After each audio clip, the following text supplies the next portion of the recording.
கிறிஸ்துவில் பிரியமான சகோதர சகோதரிகளே, நம் ஆண்டவர் இயேசு கிறிஸ்துவின் நாமத்தில் உங்களை வாழ்த்துகிறோம். நல்லா இருக்கீங்களா? மாதா தொலைக்காட்சி நேயர்களே, உங்களை பாசத்தோடு அழைக்கிறோம். உங்களுக்காக நாங்கள் செபிக்கிறோம். இந்த செய்தியை நீங்க திருப்பி திருப்பி கேட்டு கடவுளை பற்றி அல்ல, கடவுளை அறிகிற அறிவு. ஒரு ஆளை பற்றி தெரிந்து கொள்வதும் அந்த ஆளையே தெரிந்து கொள்வதும் வித்தியாசம். கடவுளை பற்றி அறிவதும் கடவுளை அறிவதும் வித்தியாசம் இல்லைங்களா?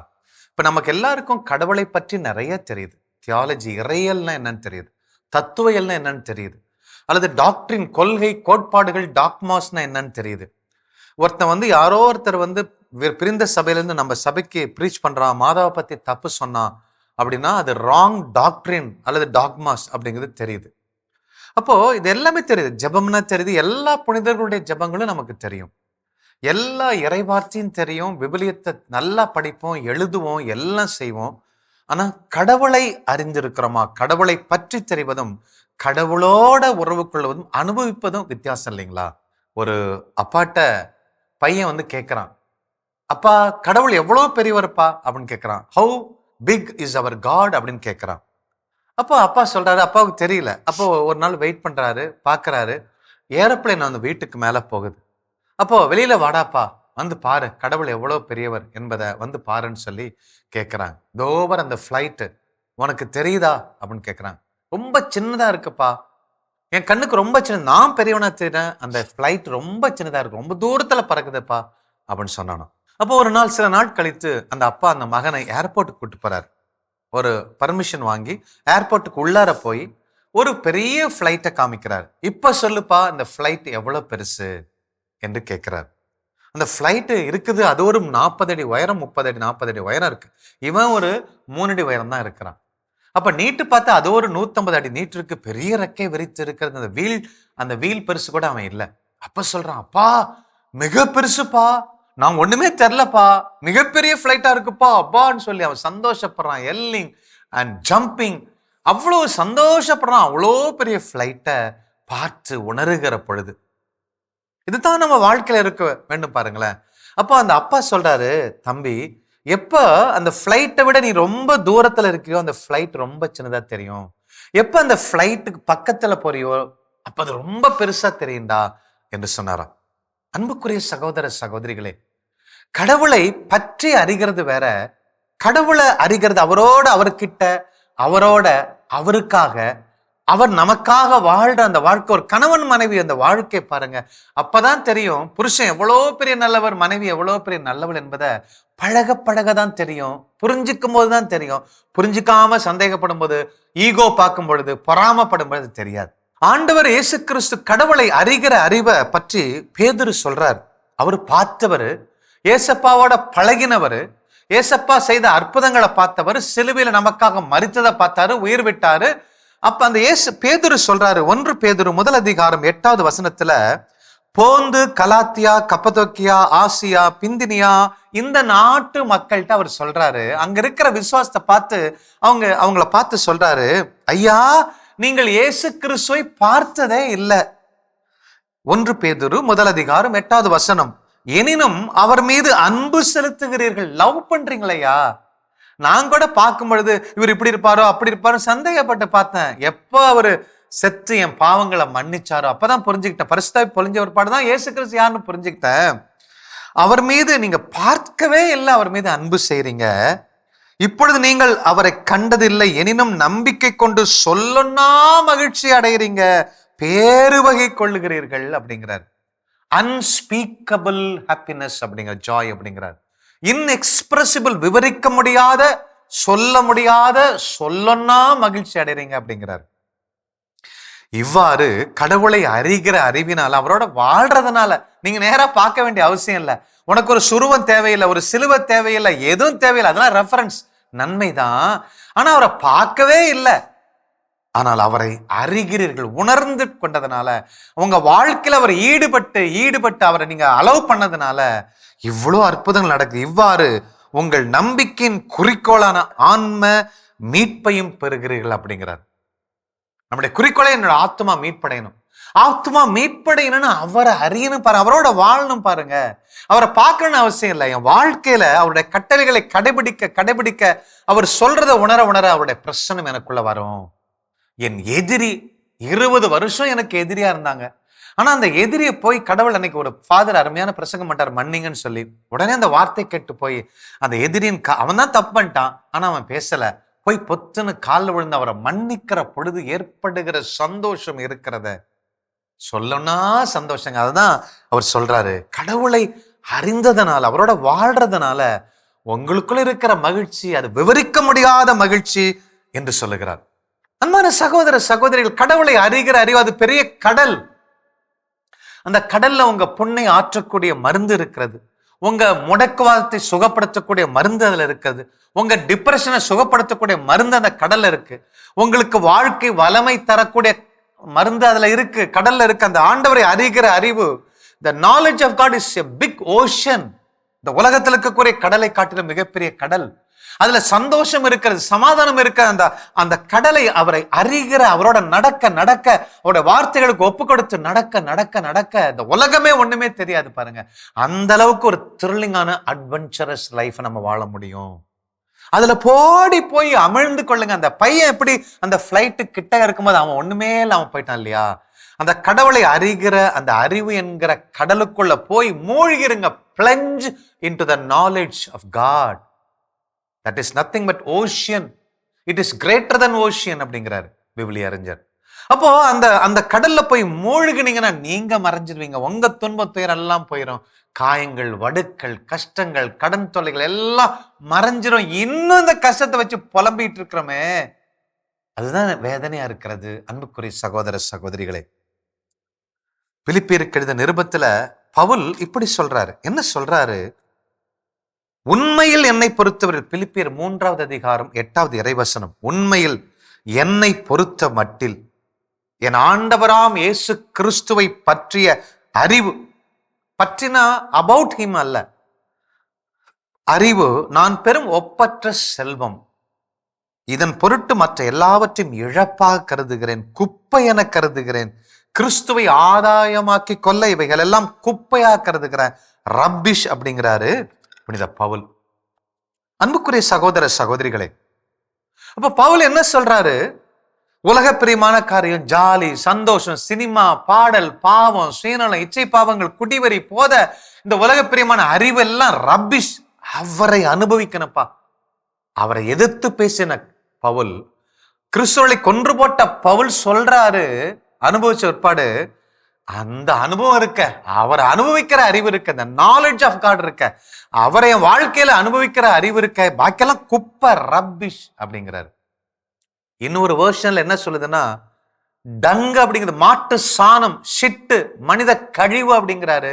உலக பிரியமான காரியங்கள் எல்லாம், கடவுளை அறிகிற அறிவு எனக்கு ஒப்பற்ற செல்வமா இருக்கு, மற்றதெல்லாம் கழிவு அப்படிங்கிறார். இதைத்தான் பவுல் சொல்றார். கடவுளை அறிகிற அறிவு இருக்கும்போது பாக்கியெல்லாம் குப்பை அப்படிங்கிறார். அப்போ நம்ம இன்னைக்கு எல்லாமே பாத்தீங்கன்னா, கடவுளை அறிகிற அறிவு இருக்கு, கடவுளை பற்றிய அறிவு நிறைய இருக்கு.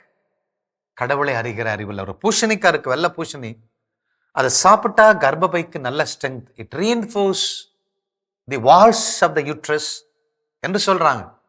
அப்போ பூசணிக்காய் சாப்பிட்டா நல்லது நல்லதுன்னு நினைச்சிட்டே இருக்குமே தவிர, அந்த பூசணிக்காய் அந்த பெண்ணு சாப்பிடலன்னா கர்ப்பப்பைக்கு ஸ்ட்ரென்த் எப்படி வரும்? பூசணிக்காய் பத்தியே வாழ்நாள் முழுசும் நான் தேரியா எழுதிக்கிட்டே இருக்கேன், புக்கு மேல புக்கு எழுதிட்டு இருக்கேன். அதனால என்ன பிரயோஜனம்? அந்த வெண்பூசணிய சாப்பிடாம இருக்கிறேன், ஆனா அந்த வெண்பூசணியை பத்தி எல்லாமே தெரியும், அதனால என்ன பிரயோஜனம்? யோசிச்சு பாருங்களேன். அன்புக்குரிய சகோதர சகோதரிகளே, பெலிஸ்தீருக்கும் இஸ்ரவேலருக்கும் மிகப்பெரிய ஒரு போர் நடக்கின்றது. பெலிஸ்தீர்கள் ஆயிரக்கணக்கான மக்கள் அங்க கூடி வந்துட்டாங்க இஸ்ரவேல் ஜனங்களை அடிச்சு ஒழிப்பதற்காக. அவர்களுக்கு பெலிஸ்தீர்கள் எதிரிகளா இருந்தாலும், மோசமான மனுஷங்களா இருந்தாலும், கடவுளை பத்தி ஓரளவுக்கு தெரியும். இஸ்ரவேல் நாட்டு கடவுளை பத்தி தெரியும். இப்ப இந்த இஸ்ரவேல் நாட்டை ஆளுகிறவர் சவுல் ராஜா. அவர் மிகப்பெரிய ராஜா, முதல் the first king of Israelites. Israel நாட்டை ஆளக்கூடிய முதல் அரசனை கடவுள் இவங்க கேட்டதுனால கடவுள் தான் தெரிந்தெடுத்து அருள்பொழி செய்து அந்த நாட்டை ஆண்டு கொண்டு இருக்கிறார்.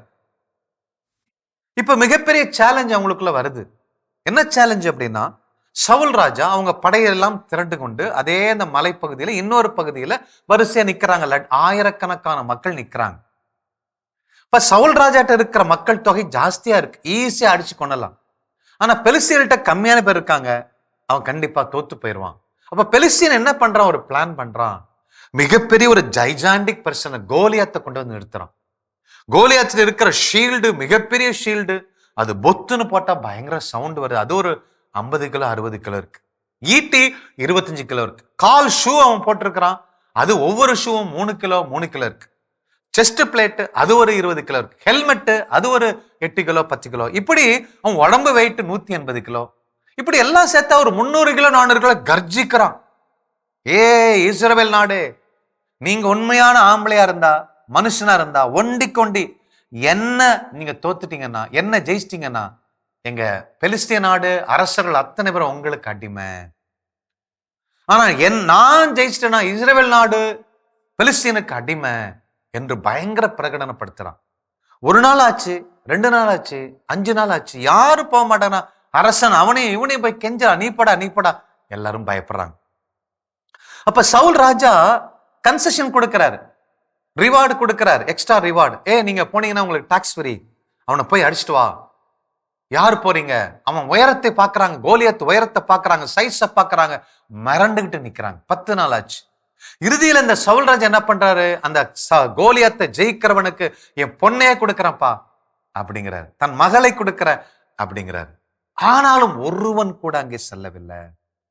40 நாள் ஒரு சாதாரண ஒரு பெண்ணை மிரட்டுவதை போல அல்லது ஒரு பயந்தாங்குழியை மிரட்டுவதை போல மிரட்டிக்கொண்டே இருக்கிறான். டெய்லி 3 முறை அவன் கர்ஜிக்கிறான்.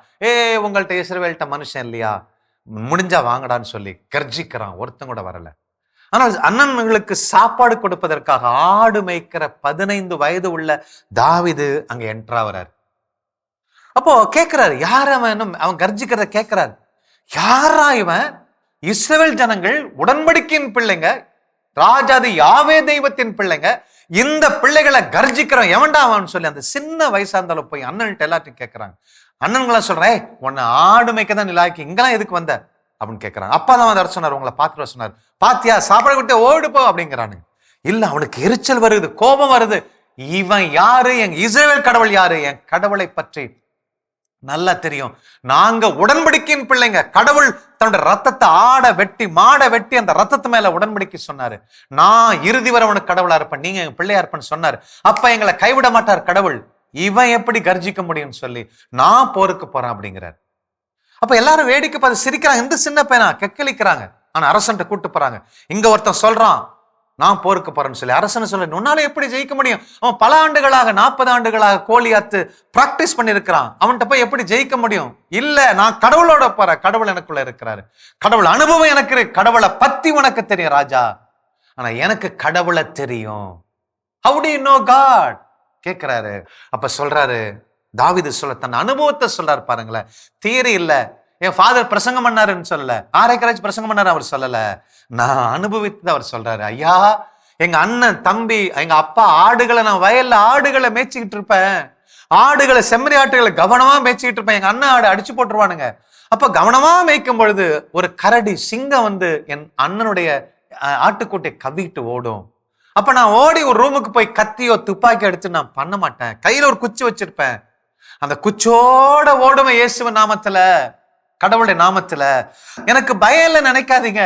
சிங்கம் கடிச்சிரும், கரடி கடிச்சிருங்கிற பயம் இருக்கும். ஆனால் அந்த பயத்தை தாண்டி எனக்குள்ள இருக்கிற விசுவாசம், உடன்படிக்கையின் பிள்ளை என்கிற அந்த விசுவாசம், கடவுளை அனுபவித்த அந்த அனுபவம், இந்த பயத்தை தாண்டி அந்த கரேஜ், அந்த ஃபெய்த் என்ன செய்யுது? That surpasses all my fear. அந்த பயத்தை போட்டு அமுக்கி எனக்குள்ள ஒரு வைராக்கியம் வெளியில வருகிறது. இந்த சிங்கத்தை அடிச்சு அந்த ஆட்டை காப்பாத்தணும்னு சொல்லி ஓடி என்ன செய்யறேன், அந்த சிங்கத்தின் தலையில டமால் டமால் டமால் அடிக்கிறேன். ரத்தம் 2ஆ பொளந்து அந்த வாயில் இருக்கிறத கவ்வி இருக்கிற அந்த ஆட்டுக்குட்டை காப்பாத்திட்டு ஓடி வரேன். இது உடன்படிக்கை பிள்ளை, கடவுள் என்னோட இருக்கிறார் என்கிற நிரூபிக்கிற காரியம். கரடி சிங்கம் பலமுறை நான் இதை செஞ்சிருக்கிறேன். அனுபவித்தல்.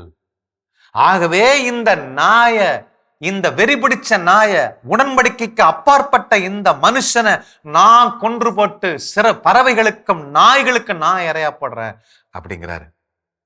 சவுல் ராஜா 15 வயசை விட சவுல் ராஜாவுக்கு 60-50 வயசு இருக்கும். 60 வருஷம் கடவுளை பற்றி, கடவுள் செய்த அற்புதங்களை பற்றி பார்த்து இருக்கிறாரு. எல்லாம் செகண்ட் ஹேண்ட் இன்ஃபர்மேஷன், எல்லாம் கடவுளை பற்றி அறிந்தவர். ஆனா கடவுளை தெரிந்தவர், அனுபவித்தவர், ஒப்பு கொடுத்து. ஆண்டவர் சொன்னார், நெருப்பின் வாயில போனால் அது உன்னை சுட்டரிக்காது, சிங்கத்தின் வாயில போனால் உன்னை காப்பாத்துவன்னு சொன்னாரே, அது நடக்குமே. தாவீதுக்கு தெரியுதுங்க. ஒரே ஒரு கல்லை வச்சு ஓங்கி அடித்து கோலியாத்தை கொன்று அவன்கிட்ட இருக்கிற மிகப்பெரிய அந்த வாளை எடுத்து ஒரே வெட்டு வெட்டி நாய்களுக்கு இறைப்பட்டான். இஸ்ரவேல் நாடு மாபெரும் வெற்றி அடைந்தது. கடவுளை பற்றி அறிகிற அறிவு தேவைதான். கடவுளை பற்றி அறிகிற அறிவை விட கடவுளை அறிகிறோமா? a little knowledge of God is worth more than a great deal of knowledge about God. கடவுளை பற்றி ஒரு அனுபவம் போதும். சிங்கத்திலிருந்து என் ஆட்டுக்குட்டை காப்பாத்த அந்த ஒரு அனுபவம் போதும். ஏற்கனவே ஒரு 5 கோலியத்தை கொன்னுட்டான், வர வேண்டிய அவசியம் இல்லை. ஒரே ஒரு அனுபவம், வா கடவுளை என்கவுண்டர் பண்ற, கடவுளோட பேசுற. அதனால்தான் அவர் சொல்றாரு, ஓ இஸ்ரவேல் ஜனங்களே, taste and see how God is good. இஸ்ரவேல் மக்களே, கடவுளை டேஸ்ட் சுவைத்து பாருயா, செஞ்சு பாரு, குச்சை எடுத்து பாரு, பிசாச விரட்டி பாரு, பாம்புகளை அடிச்சு பாரு, தீமைகளை நொறுக்கி பாரு, பாவம் செய்யாம இருந்து பாரு, இருளை எதிர்த்து பாரு, அனுபவி. த்ரில்லிங்கான வாழ்க்கை, அற்புதமான வாழ்க்கை. உலகத்துல அப்பேற்பட்ட த்ரில்லிங் உலகத்துல வேற எங்கேயுமே இல்லை. கடவுளை அனுபவிக்கிற, கடவுளை அறிந்து கொள்கிற அந்த அனுபவம் இருக்க, அது இந்த உலகத்துல வேற எந்த அனுபவத்தை காட்டிலும் அற்புதமான அனுபவம் என்று சொல்லி தாவீது வாழ்க்கையில பார்க்கிறோம். பாருங்களேன், எத்தனை ஆண்டுகள், 70, 80, 90 ஆண்டு ஆனாலும் அங்க கிரிக்கெட் நடந்துட்டு இருக்கு, கேலரியில உட்கார்ந்து பார்த்துக்கிட்டே இருக்கிற, பிறர் விளையாட்டை பார்த்து பார்த்து பார்த்து சோம்பேறிகளா வாழக்கூடிய கிறிஸ்துவர்களா நம்ம வாழ்ந்துட்டு இருக்கோம். என்றைக்கு இந்த ஆடுகளத்துல இறங்கி இந்த சவுல் ராஜா, அந்த குடும்பம் அத்தனை பேர், ஆயிரக்கணக்கான மக்கள் 40 நாட்கள் கேலரியில உட்கார்ந்து சாப்பிட்டு வேடிக்கை பார்க்கறான். முடியாது முடியாது முடியாது முடியாது, என்னால கோலியாத்தை அழிக்க முடியாதுன்னு பயந்தாங்குழிகளாக வாழ்ந்து கொண்டிருக்கிறோமே. சகோதர சகோதரிகளே, கடவுளை அனுபவிக்கிற அனுபவம் அது சொல்லனா மகிழ்ச்சி, அது விவரிக்க முடியாத மகிழ்ச்சி, அது சந்தோஷமான வாழ்க்கை, அது தடைகளை தகர்த்தெறியக்கூடிய வாழ்க்கை. அதனால்தான் சொல்றாரு, மிகப்பெரிய கோட்டைக்குள்ள என்னால குதிக்க முடியும், கொத்தளத்தில் என்னால் குதிக்க முடியும், கோட்டைகளை தாண்ட முடியும் அப்படிங்கிறாரு தாவீது ராஜா. என் எதிரியின் கண்முன்னே எனக்கு ஒரு விருந்த படைக்கிறாருன்னு சொல்லி அனுபவிக்க மட்டும் தான் அப்படி சொல்ல முடியும். நம்ம எல்லாம் வாயால சொல்ல முடியுங்க. அதனால்தான் சங்கீதம் 23:1 சொல்றாரு, கடவுள் என் மேய்ப்பராய் இருக்கும் பொழுது எனக்கு ஒரு தேவையில்லை, I shall not want anything அப்படிங்கிறாரு. when my God is my shepherd, அப்படி எனக்கு ஒரு தேவையில்லை, துப்பாக்கி தேவையில்லை, ஈட்டி தேவையில்லை, வேற எதுவும் தேவையில்லை, குச்சி போதும், அவர் நம்பிக்கை போதும், கடவுள் எனக்குள்ள இருந்தா போதும், அந்த அனுபவம் இருந்தா போதும் அப்படிங்கிறாரு. Knowing knowledge is greater than knowing about God. We need knowing Him. We want to know Him rather than knowing about Him. அன்புக்குரிய சகோதர சகோதரிகளே, கடவுளை பற்றி தெரிய வேண்டும். ஆனால் அது அடித்தளம் தான், தொடக்க படிப்பு தான். கடவுளை அறிகிற அறிவில் நாம் வளருவோம், இந்த உலகத்தை சுதந்திரித்துக் கொள்வோம். God bless. கிறிஸ்து இயேசுவில் அன்புக்குரியவர்களே, இந்த நாள்ல ஒரு மிகப்பெரிய ஒரு சேலஞ்ச இந்த செய்தி நமக்குள் வைத்திருக்கின்றது. எத்தனை நாட்கள் எதையோ தேடிக்கிட்டு நம்ம வாழ்ந்து கொண்டிருக்கிறோம். அப்படி அல்ல வாழ்க்கை. களத்தில் இறங்கி ஆட வேண்டிய ஒரு வாழ்க்கை. இயேசு கிறிஸ்துவை நான் வைத்திருக்கிறேன், எனக்குள் இருக்கிறார், அவர் உயிரோடு இருக்கிறார் என்கிற நிச்சயத்தோட, நான் அவருடைய உடன்படிக்கையின் பிள்ளை, எனக்காக யாவையும் செய்து முடித்து விட்டார் என்கிற நிச்சயத்தோட வாழ்க்கை வாழ வேண்டியதுதான் கிறிஸ்தவ வாழ்க்கையை தவிர இன்னும் அந்த தேடலிலே இருக்கக்கூடாது. கடவுளை தேடுகிறவர்களுக்கு அப்படின்லாம் சொல்லி பைபிள்ல இருக்கும்பொழுது நம்ம என்ன அது என்ன நினைச்சா தேடிட்டு இருக்கோம். உண்மையில நிறைய பேர் இன்னைக்கு கடவுள் இருக்காரா இல்லையான்னு தேடிட்டு இருக்கிறாங்க. ஆனா அது அந்த தேடலை பற்றி சொல்லல. ஆனா உண்மையிலே இன்னைக்கு அநேகர் என் வாழ்க்கையில இப்படி எல்லாம் பிரச்சனைகள் பார்த்தா உண்மையிலே கடவுள் இருக்காரா இல்லையான்னு சந்தேகமா இருக்கு. என்ன ஒரு விசுவாசம் நமக்கு! கடவுளை தேடுகிறவர்களுக்கு ஒரு நன்மையும் குறைவுபடாது என்று சொல்லி இந்த நம்ம இந்த மொழிபெயர்ப்புல எழுதியிருக்கிறது என்று சொல்ல, அது தேடுறது இல்ல, சர்ச்சிங் காட் இல்ல, சீக்கிங் காட். கடவுளை நாடி தேடுகிற ஒரு வாழ்க்கை அந்த வாழ்க்கை. அப்ப நாடி தேடுகிறவர்களுக்கு ஒரு நன்மையும் குறைவுபடாது என்று சொல்லி எழுதப்பட்டிருக்கிறது. அந்த இளைஞன் தாவீது அதை அனுபவிச்சுட்டா, ஒரு தடவை அனுபவிச்சுட்டா. அந்த கடவுளுடைய உடன்படிக்கையின் பிள்ளை நான் என்கிற அந்த விசுவாசத்தை அவன் பிராக்டிஸ் பண்ணி பார்த்தா, அதை அனுபவிச்சுட்டா. வாழ்நாள் எல்லாம் அதை தொடர்ந்தான். கீழே விழுந்தாலும் மறுபடியும் எழுந்து தொடர்ந்தான். அவருடைய மன்னிப்பை நம்பி தொடர்ந்தான். எந்த சூழ்நிலையிலும் என் ஆண்டவர் என்னை விட்டு விலகுவதில்லை என்பதை அவ ஒவ்வொரு சூழ்நிலையும் அனுபவிச்சு வாழ்ந்தான். ஆனா நம்ம இன்னைக்கு இன்னும் அந்த ஏரோப்ளேன் மேல இருக்கு, அது குட்டியா இருக்கு அப்படின்னு நினைச்சிட்டு இருக்கமே தவிர, அவரை அறிந்து கொண்டாதான் இவர் எப்படிப்பட்ட ஒரு கடவுள், இவருடைய அட்ரிபியூட்ஸ் என்னெல்லாம் இருக்கு அப்படின்னு வியந்து, what an awesome God we have அப்படின்னு சொல்லி வியந்து போற்றி அப்படி வாழும்பொழுது நம்முடைய தேவையை, நம்முடைய பிரச்சனையை அது ஒண்ணுமே இல்ல, தூசி கரைஞ்சு போயிடும். ஒரு கடலிலே கரைக்கப்பட்ட ஒரு பெருங்காயன்னு சொல்லுவாங்க, அது போல நம்முடைய பிரச்சனைகள் நமக்கு ஒரு பொருட்டாவே தெரியாது. எப்பனா நாம அந்த ஓஷன், அந்த கடலாகிய, அந்த கடலை விட மிக பெரியவராகிய, அந்த உன்னதராகிய, அந்த மைட்டி காட் என்னுடைய கடவுள் என்பதை நான் அறிஞ்சிட்டேனா, அனுபவிச்சிட்டேனா, நான் எப்பவும் என்னோட பிரச்சனையை குறிச்சு நான் துக்கப்பட தேவையே இல்லை. சந்தோஷமாய் வாழ முடியும், எதிர்த்து போராட முடியும், எதையும் இயேசுவின் நாமத்திலே ஜெயம் கொள்ள முடியும். விழுந்தால் என்னை தூக்கிவிட அவர் இருக்கிறார் என்பதை புரிந்து கொள்ள முடியும். எந்த சூழ்நிலையும் அவர் என்னை விட்டு விலகுவதே இல்லை. அவருடைய அன்பு மாறாதது என்பதை நான் புரிஞ்சுக்கிட்டேன்னா, அனுபவிச்சுட்டேன்னா, நான் எழுந்து ஓடிக்கிட்டே இருப்பேன். எதுவும் எனக்கு துக்கம் தராது. அப்ப போல நம்மளா சொல்ல முடியும், எதை குறிச்சு நான் கவலைப்படல, வளமையிலும் என்னால் வாழ தெரியும், வறுமையில என்னால வாழ தெரியும், எல்லாத்திலும் நான் சந்தோஷமா இருப்பேன், எதுவும் என்னை கடவுளுடைய அன்பிலிருந்து பிரிக்காது என்று சொல்கிறார். அப்படிப்பட்ட கடவுளை நாடி தேடுகிற பிள்ளைகளுக்கு ஒரு குறைவும் இல்லைங்க. அதனால்தான் அதே தாவீது எழுதியிருக்கார், சிங்க குட்டிகள் கூட ஒருவேளை தேவையில் இருக்கலாம், அவர்களுக்கு பசி வரலாம், they might want, they might be in hunger. சிங்க குட்டிகள் கூட, காட்டு ராஜா தான், எதையும் அடிச்சு நவுத்தி கொண்டு குட்டிகளுக்கு இறைய போட முடியும் தான். ஆனா அந்த ராஜாவுடைய பிள்ளைகள் கூட தேவையில் இருக்கலாம், பட்டினியில் இருக்கலாம். ஆனால் ஆண்டவரை நாடி தேடுகிறவர்களுக்கோ ஒரு குறையும் இல்லை. அனுபவிச்சு சொல்லியிருக்கிறார், அனுபவிப்போம் பாருங்கள். கரங்களை தட்டி பாடுவோமா? சிங்க குட்டிகள் பட்டினி கிடக்கும், ஆண்டவரை தேடுவோருக்கு ஒரு நன்மையும் குறைவுபடாது.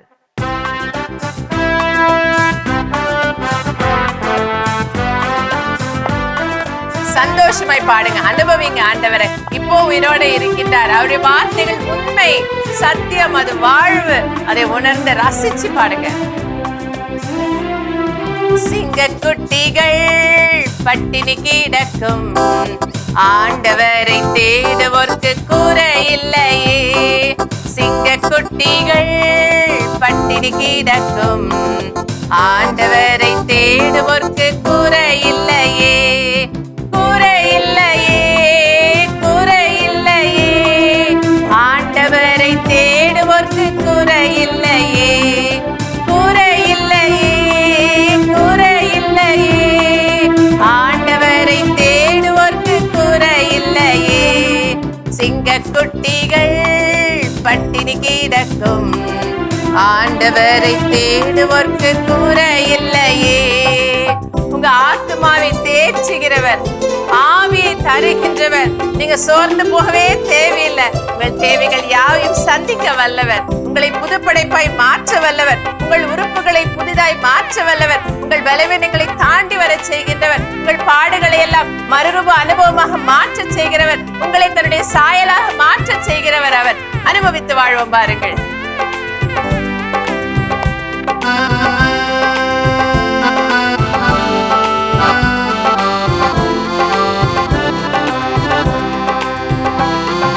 ஆத்துமாவை தேற்றுகிறார், ஆவியை பொழிகின்றார். ஆத்துமாவை தேற்றுகிறார், ஆவியை பொழிகின்றார். ஜீவனுள்ள நாட்களெல்லாம் கிருபை நம்மை தொடரும். ஜீவனுள்ள நாட்களெல்லாம் கிருபை என்னை தொடரும். சொல்லுமா? குறையில்லை,